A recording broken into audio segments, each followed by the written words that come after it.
territorio familiar, en donde los hijos de Dios encuentran fortaleza, ánimo y amonestación. Leamos desde el versículo 18. No os embriaguéis con vino, en lo cual hay disolución. Antes bien, sed llenos del Espíritu, hablando entre vosotros con salmos, con himnos y cánticos espirituales, cantando y alabando al Señor en vuestros corazones. Ahora, por favor, note el siguiente versículo: dando siempre gracias por todo al Dios y Padre, en el nombre de nuestro Señor Jesucristo. Dando siempre gracias por todo. A lo mejor hemos descubierto que dar gracias no solo es aceptable, sino que es relativamente fácil. Pero cuando el apóstol dice que hay que dar gracias por todas las cosas, eso ya suena un poco más difícil, ¿no le parece? Usted sabe que se supone que debemos dar gracias a Dios por todo. Y le diré muy francamente que a veces no soy muy grato ni agradecido. Y sin embargo, como hijos de Dios, podemos agradecerle a Él en todo tiempo y por todas las cosas. Bueno, eso trae a la mente algunas preguntas muy interesantes. Hay algunas cosas malas y a veces horrorosas que les suceden a los hijos de Dios. Enfermedades terminales, dolores, desengaños, muerte, divorcios, abusos, asesinatos, violaciones, caos. Todas estas cosas son reales. Y el creyente, el Hijo de Dios, no es inmune a ser víctima de alguna de estas cosas. Y entonces surge la pregunta: ¿por qué Dios las permite y cómo es posible dar gracias por todas las cosas, de acuerdo a lo que dice Efesios 5:20?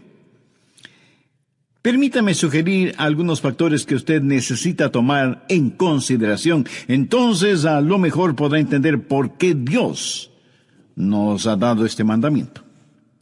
El primer factor que quiero mencionar es el factor pecado. Nos hacemos la pregunta: ¿por qué suceden estas cosas? Y le diré francamente que es porque vivimos en un mundo maldecido con el pecado y por lo tanto lleno de dolores. Otra pregunta que surge es: ¿por qué un bebé nace con algún defecto físico? ¿O por qué una madre que desea tener un bebé lo pierde en un accidente? ¿O por qué una persona en la plenitud de su vida sucumbe frente al cáncer? ¿Y qué de la furia de la naturaleza, como tormentas, huracanes, tornados, terremotos, explosiones volcánicas, inundaciones y sequías? ¿Cómo explicar todo eso? Es decir, si Dios es un buen Dios, si Dios es un Dios justo, ¿cómo explicar estas cosas?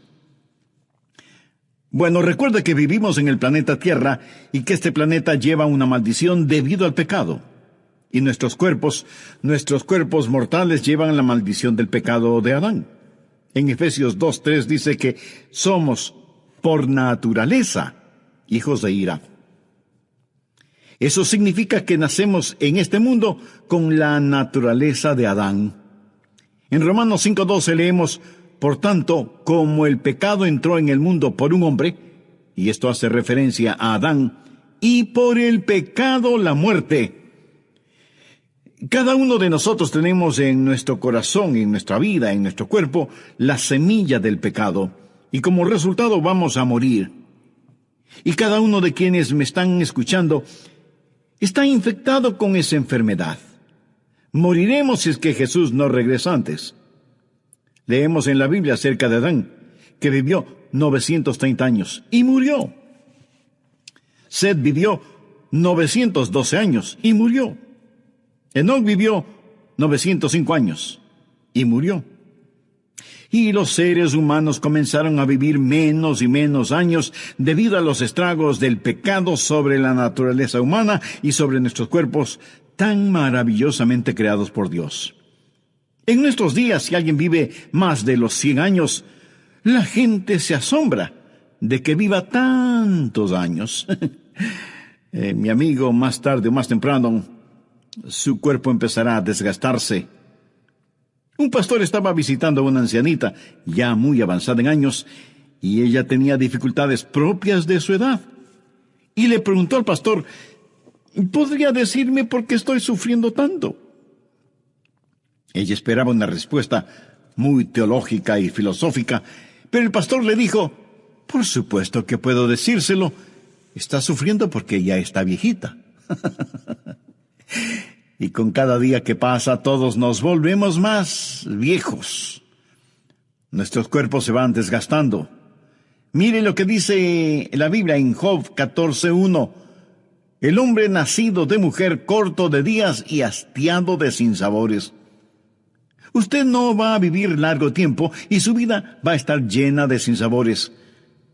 Nosotros llevamos en nuestros cuerpos las consecuencias del pecado debido al fracaso de Adán.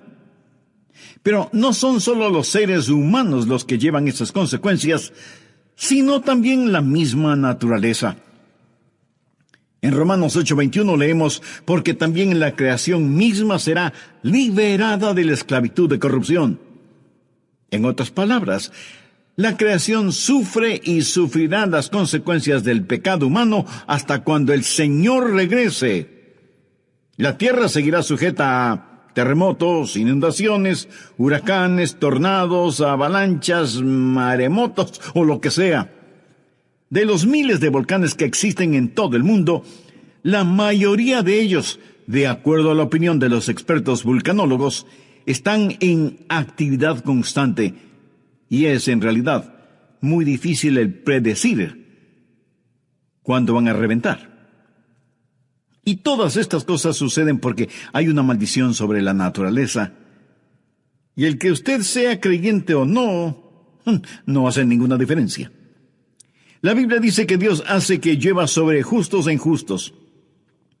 Así que cuando usted vea problemas en la naturaleza o tenga problemas en su propio cuerpo, tiene que entender que este no es el mundo como Dios originalmente lo creó.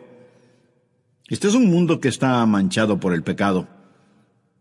Debemos entender que nuestro mundo está maldecido, así como nuestros cuerpos. Pero como hijos de Dios, debemos tener esperanza y agradecer a Dios aún en las peores circunstancias, porque sabemos como creyentes que un día Dios quitará esa maldición.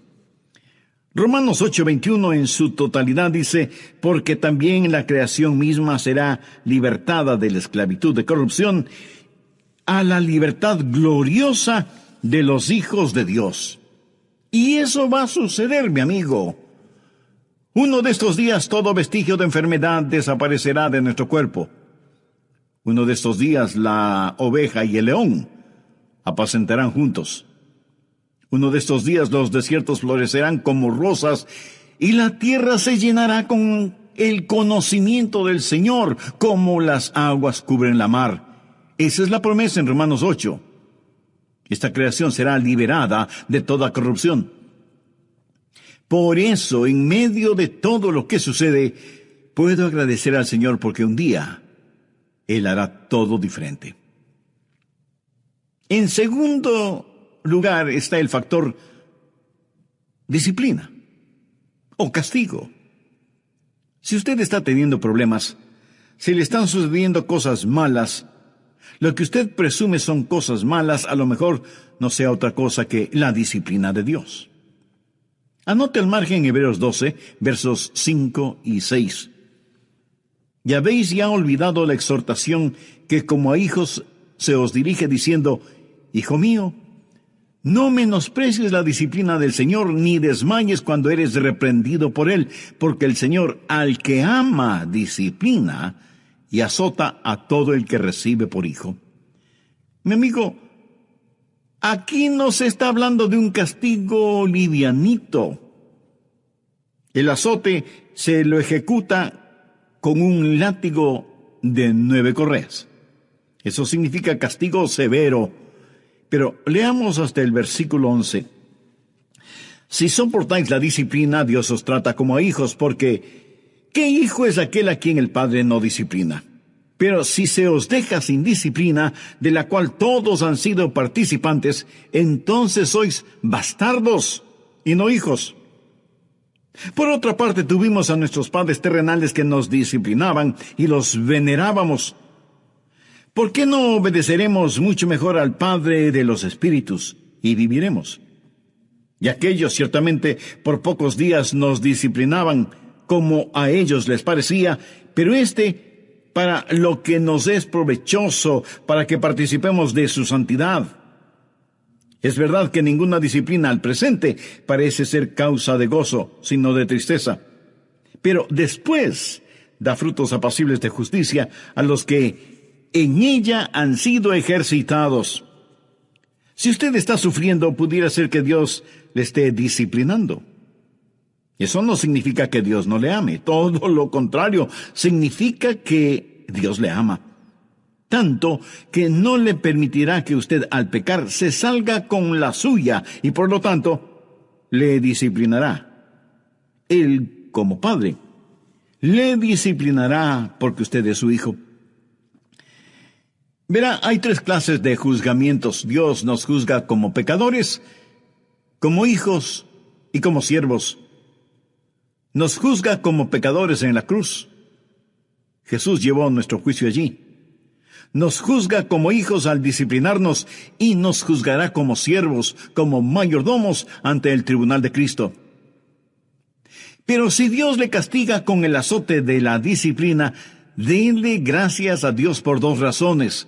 Primera, eso prueba que Él le ama. Y segunda, después da fruto apacible de justicia a los que en ella han sido ejercitados. Por eso, obviamente, usted debe ser grato hacia Dios.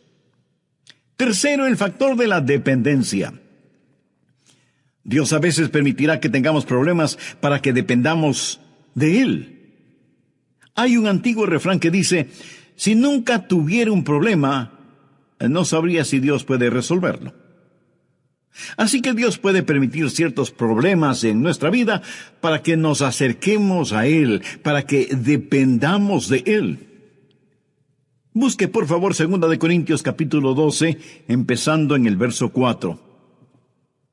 Que fue arrebatado al paraíso, donde oyó palabras inefables que no le es dado al hombre expresar.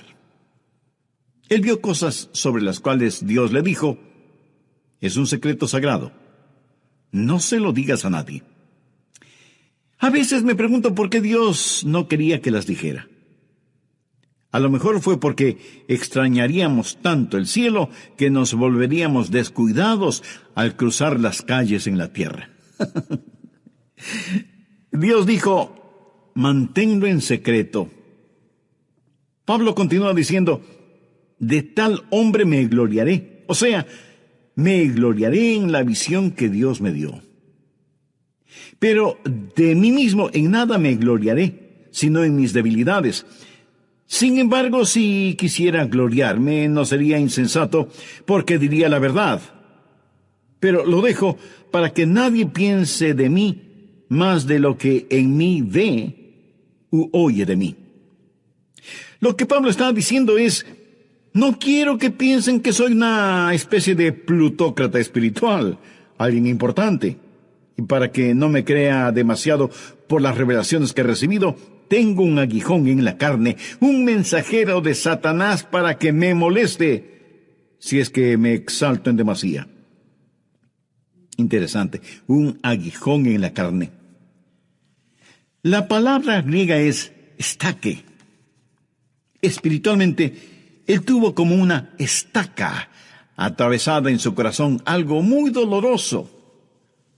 Sobre esto Pablo textualmente dice, respecto a lo cual 3 veces he rogado al Señor que lo quite de mí.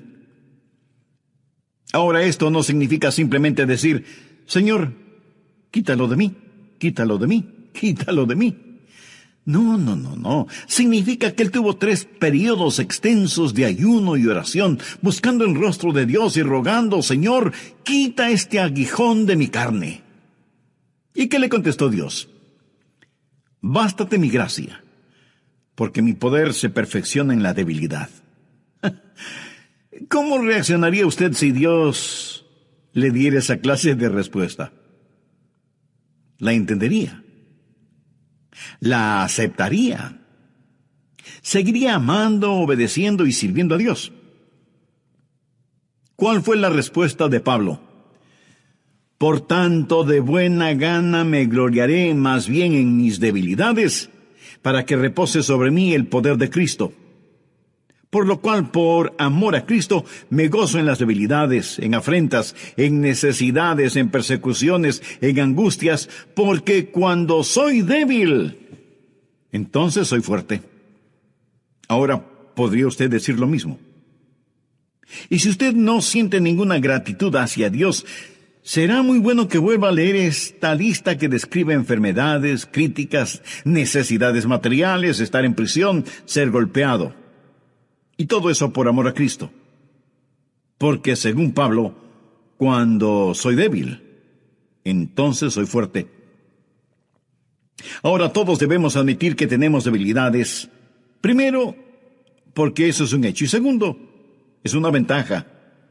Su debilidad es una ventaja cuando le trae a Jesucristo, cuando le ayuda a depender de Él. El aguijón fue dado obviamente por Dios, aunque Satanás fue el mensajero. Y donde Satanás manda, Dios reina. El lugar de nuestras debilidades puede ser el lugar de nuestras fortalezas. Y cuando esas cosas suceden, si es que nos acercan a Cristo, entonces debemos dar gracias a Dios por ellas. Si nuestros problemas son la causa para depender más en Dios, entonces debemos agradecer a Dios por esos problemas. Cuarto, el factor de la madurez. También podríamos llamarle el factor del aprendizaje. Cuando tiene dificultades, cuando cosas malas le suceden a la gente buena, usted aprenderá más durante esas circunstancias que lo que aprende durante los tiempos buenos.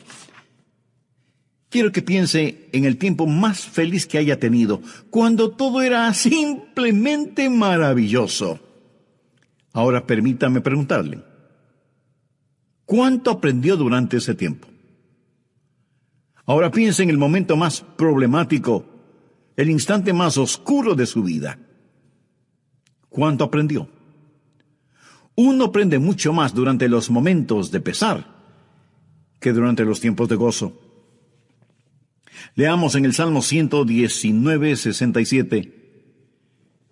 Antes que fuera yo humillado, descarriado andaba, mas ahora guardo tu palabra.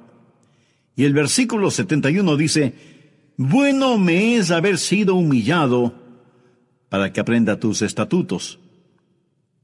Ahora, si la aflicción me motiva a aprender, entonces debo dar gracias a Dios por la aflicción. ¿Cuáles son las prioridades de Dios para usted o para mí? ¿Riquezas? No necesariamente. ¿Buena salud? No necesariamente. ¿Servicio? ¿Ser útil? No necesariamente. ¿Cuál es el plan de Dios para mí? El que sea como Jesús. Que sea como Jesús. Anote Romanos 8, los versos 28 y 29. Y sabemos que a los que aman a Dios todas las cosas les ayudan a bien, esto es, a los que conforme a su propósito son llamados. Pero, ¿cuál es su propósito? Escúchelo. Porque a los que antes conoció también los predestinó, para que fuesen hechos conformes a la imagen de su Hijo. Ese es el propósito de Dios para usted y para mí, ser como Jesús. Y si la aflicción ocasiona que usted sea como Jesús, si usted aprende por medio de esas cosas, si usted madura por medio de esas cosas, entonces, ¿no le parece que eso es motivo más que suficiente para ser grato con Dios y agradecerle por todo? La meta suprema de Dios para nosotros es que seamos semejantes a su Hijo. Alguien escribió el siguiente pensamiento.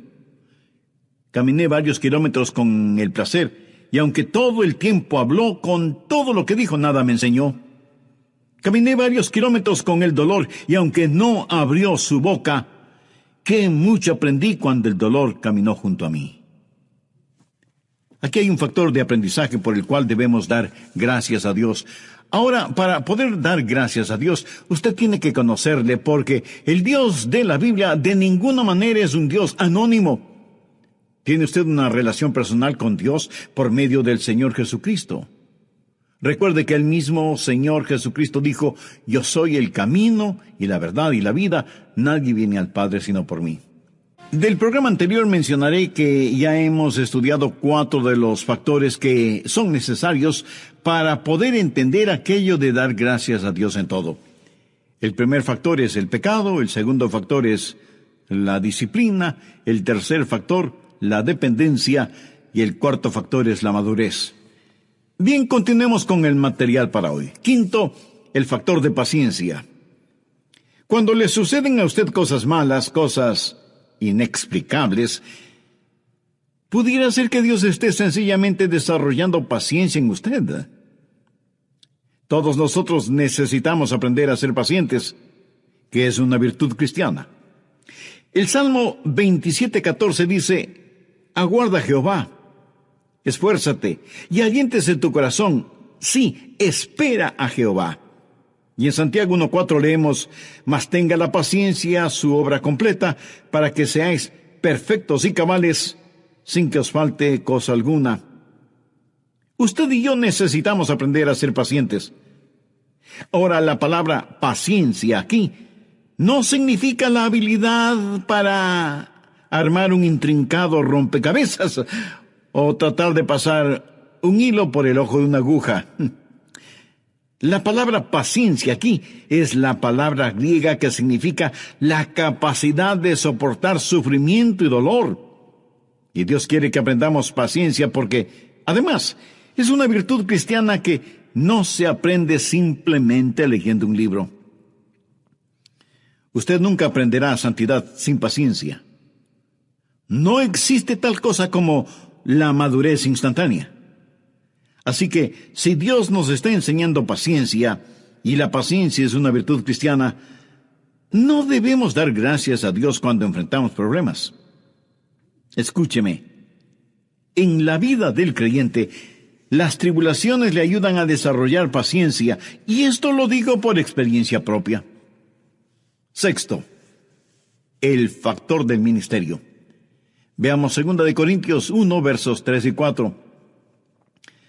Bendito sea el Dios y Padre de nuestro Señor Jesucristo, Padre de misericordias y Dios de toda consolación, el cual nos consuela en todas nuestras tribulaciones, para que podamos también nosotros consolar a los que están en cualquier tribulación, por medio de la consolación con que nosotros somos consolados por Dios. Como lo podrá ver, Dios nos consuela para que nosotros podamos también consolar a otros. Ahora escúcheme atentamente. Dios no le consolará a menos que en verdad necesite ser consolado. Lógico, ¿no le parece? Pero cuando está en dificultades, Dios le consolará. Dios le mostrará su misericordia.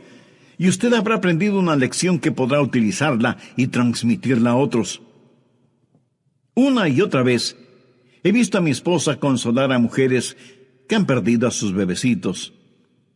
He visto a mi esposa rodear con sus brazos a una mujer y decirle: sé cómo se siente. Y quiero compartir con usted el consuelo que Dios me dio cuando falleció nuestro pequeño bebé. Eso es consolar a otros con el consuelo con que Dios nos consuela. Finalmente tenemos el factor de la gloria.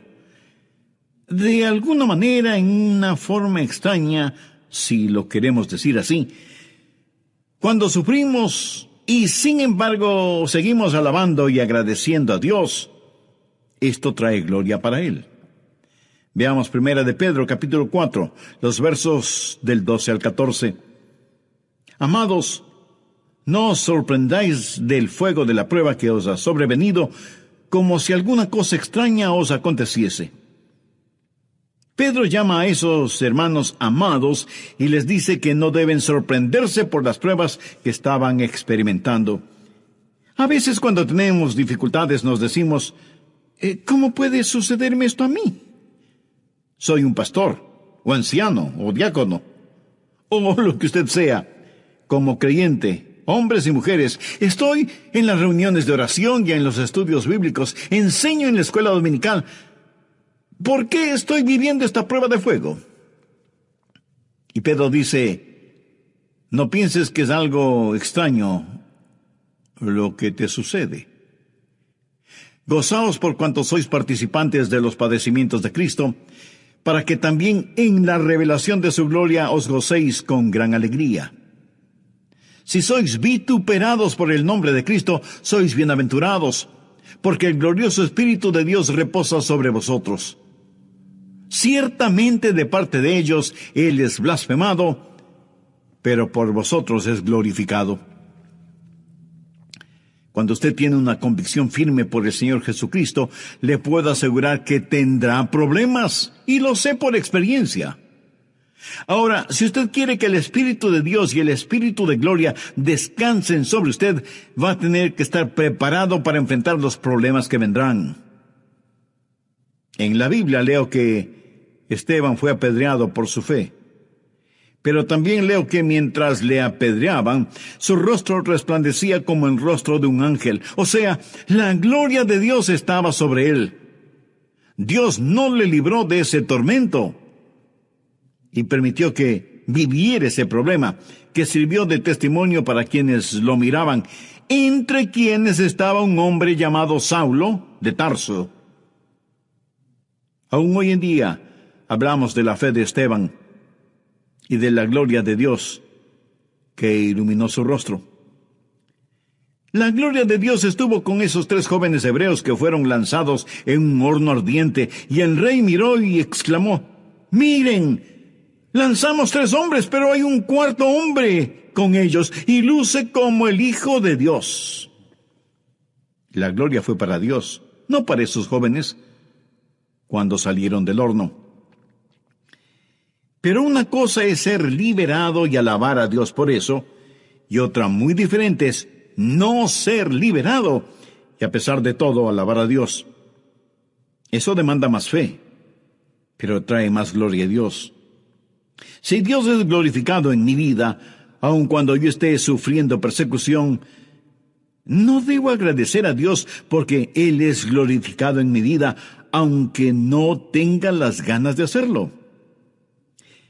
Déjeme compartir con usted una razón más de por qué a veces le suceden cosas malas a gente buena y por qué debemos dar gracias a Dios en todo. Tal vez alguno de ustedes me dirá, pastor, usted no tiene los dolores de cabeza, ni las pruebas, ni las dificultades que yo estoy viviendo, y ninguna de las cosas que usted ha dicho me convencen. Bien, eso puede ser verdad. Por eso quiero mencionar un factor más, y es el factor del misterio. Pudiera ser que usted no sepa ni entienda, y que ninguno de los factores que he mencionado tenga aplicación para usted en particular. Pero lo que sí debemos entender es que Dios es soberano, y Dios es más grande de lo que cualquiera de nosotros puede imaginarse. Escuche lo que dice Isaías en el capítulo 55, los versos 8 y 9. Porque mis pensamientos no son vuestros pensamientos, ni vuestros caminos mis caminos, dice Jehová. Como son más altos los cielos que la tierra, así son mis caminos más altos que vuestros caminos, y mis pensamientos más que vuestros pensamientos. Amigo, nunca comete el error de decir, si yo fuera Dios, haría esto o aquello. Escuche, usted no es Dios. Tristemente muchos necios andan por nuestro mundo diciendo que lo son. Nadie tiene ni una millonésima de milímetro de sabiduría para saber quién es Dios y qué hace Dios. El apóstol Pablo en Romanos 11:33 dice, «Oh profundidad de las riquezas de la sabiduría y de la ciencia de Dios! Cuán insondables son sus juicios e inescrutables sus caminos». Y en Deuteronomio 29:29 leemos, «Las cosas secretas pertenecen a Jehová nuestro Dios». El doctor Warren Wiersbe, gran siervo de Dios, alguna vez dijo, «Como creyentes, no vivimos de explicaciones, vivimos de promesas». Pablo dijo en 2 Corintios 5:7, «Porque por fe andamos, no por vista». Y muy tontamente a veces decimos: Dios, me debes una explicación. Y aunque no es malo pedirnos explicaciones a nivel de seres humanos, nunca es correcto el dudar del amor, la sabiduría y la bondad de Dios. Si Dios le amó lo suficiente como para enviar a su unigénito Hijo para que muera en la cruz por usted, usted nunca debería dudar del amor de Dios. Existe este factor de misterio. Es posible que no entienda todo lo que le está pasando, pero confíe en Dios, obedezca a Dios a pesar de las circunstancias. La verdadera fe no es primordialmente en recibir de Dios lo que nosotros queremos, sino aceptar de Dios lo que Él quiera darnos. Hay cosas en este mundo que usted nunca comprenderá, pero sabe con absoluta certeza que Dios es soberano. Alguien dijo con mucha sabiduría: donde no podemos ver la mano de Dios, podemos confiar en el corazón de Dios. Él es fiel y justo. Agradézcale y alábele de todas maneras. Recuerda que hice referencia a los jóvenes hebreos en el horno ardiente. Se les ordenó que debían arrodillarse frente a un ídolo pagano y adorarle. ¿Cómo respondieron ellos? Busquen el libro de Daniel, capítulo 3, los versos del 16 al 18. Sadrach, Mesach y Abednego respondieron al rey Nabucodonosor diciendo: no es necesario que te respondamos sobre este asunto. He aquí nuestro Dios, a quien servimos, puede librarnos del horno de fuego ardiendo, y de tu mano, oh rey, nos librará. Y si no, sepas, oh rey, que no serviremos a tus dioses, y tampoco adoraremos la estatua que has levantado. Estos jóvenes dejaron en claro que Dios podía librarles del horno ardiendo, pero si la voluntad de Dios era no librarlos, ellos alabarían a Dios de todas maneras.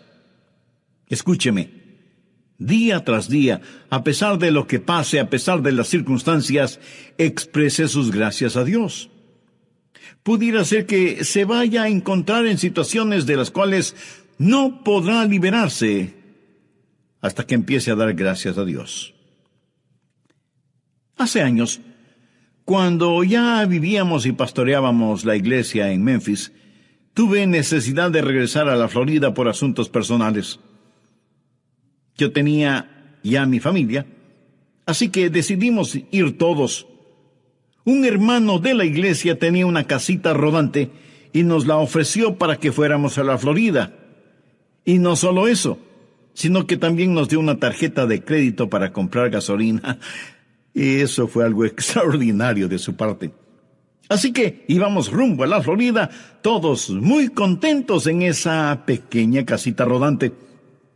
Habíamos recorrido tal vez unos 600 kilómetros, cuando el motor empieza a hacer sonidos raros y a perder velocidad. El vehículo avanzaba cada vez más lentamente. Nos detuvimos en diferentes estaciones de servicio, en mecánicas automotrices, y en cada lugar recibimos diferentes respuestas. No trabajamos en esa clase de motor, o estamos cerrados, o tiene que solicitar un turno, o tiene que esperar un par de días, o cosas por el estilo. Yo ya estaba perdiendo mi paciencia, estaba irritado pensando toda clase de bendiciones para el hermano que nos prestó esa casa rodante. Fuimos de un lugar a otro hasta que esa cosa dejó de funcionar por completo. Nos estacionamos en un centro comercial. Levanté el capó que cubre el motor y me quedé allí mirando quién sabe qué, porque yo no sé la diferencia entre un pistón y una bujía.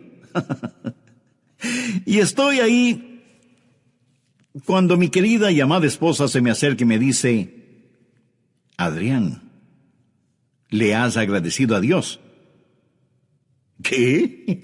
Eso era lo último que esperaba escuchar en una situación así. Le contesté casi con rudeza: no he agradecido a Dios. Y ella dulce y suavemente me dice: ¿y por qué no has agradecido a Dios? Eso es exactamente lo que necesitas hacer. Y más por complacerla a ella que por convicción propia, yo incliné mi cabeza y dije: Señor, quiero agradecerte. Aquí estamos en una casa rodante que no es nuestra, con un motor que no quiere trabajar.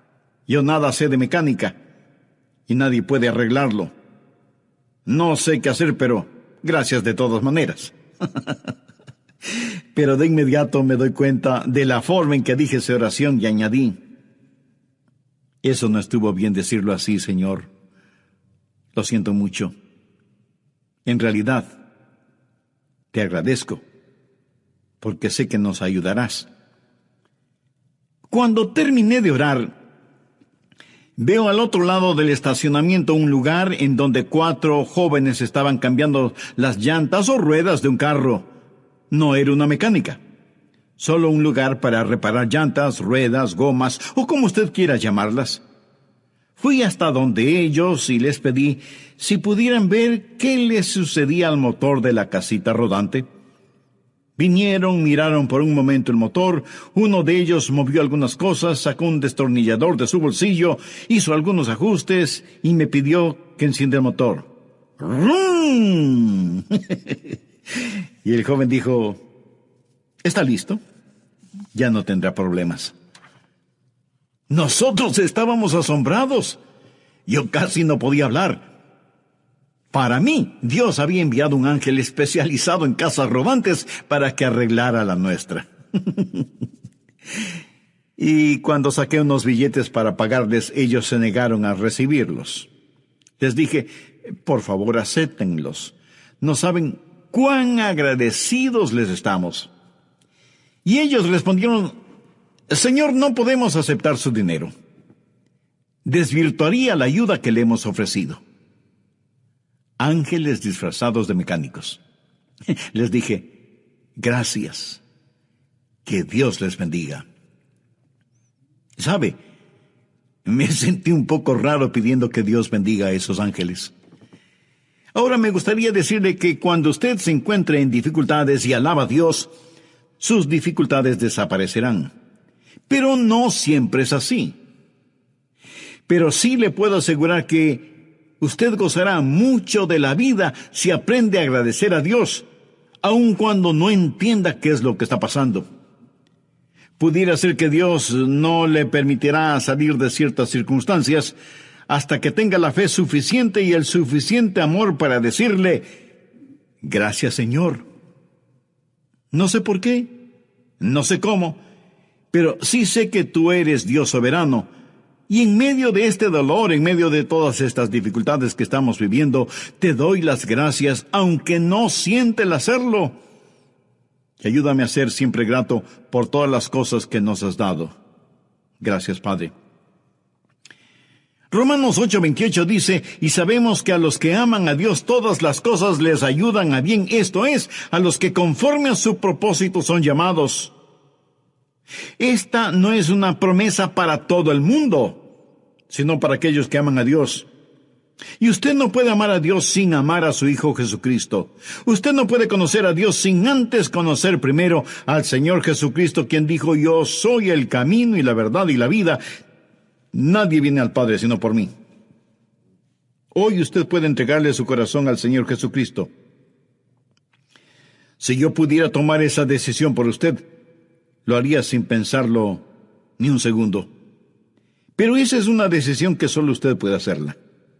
Nadie más puede hacerla por usted. Si usted quiere que sus pecados sean perdonados, si quiere tener un maestro que es digno de servirle, si quiere tener el poder del Espíritu Santo para poder servirle, si desea tener una esperanza absolutamente segura, todo lo encontrará en el Señor Jesucristo. Voy a guiarle en una pequeña oración, pero usted puede decirla con sus propias palabras. Querido Dios, creo que tu Hijo, el Señor Jesucristo, pagó la deuda de mi pecado con su propia vida en la cruz del Calvario. Creo que con poder lo levantaste de entre los muertos. Creo que su sacrificio fue una demostración de tu amor hacia mí. Por eso te pido que perdones mis pecados, me limpies de mis maldades y me salves. Señor Jesús, con sincera fe, como la de un niño, te invito a que entres en mi corazón. Quiero que seas mi Salvador y mi Señor. Deseo que tomes el control total de mi vida y que, por sobre cualquier circunstancia, me ayudes a ser grato contigo siempre. Hazme la clase de persona que tú quieres que yo sea, para que mi vida pueda traer honor y gloria a tu nombre. Gracias por amarme, gracias por perdonarme, gracias por usarme. Lo pido en tu santo nombre.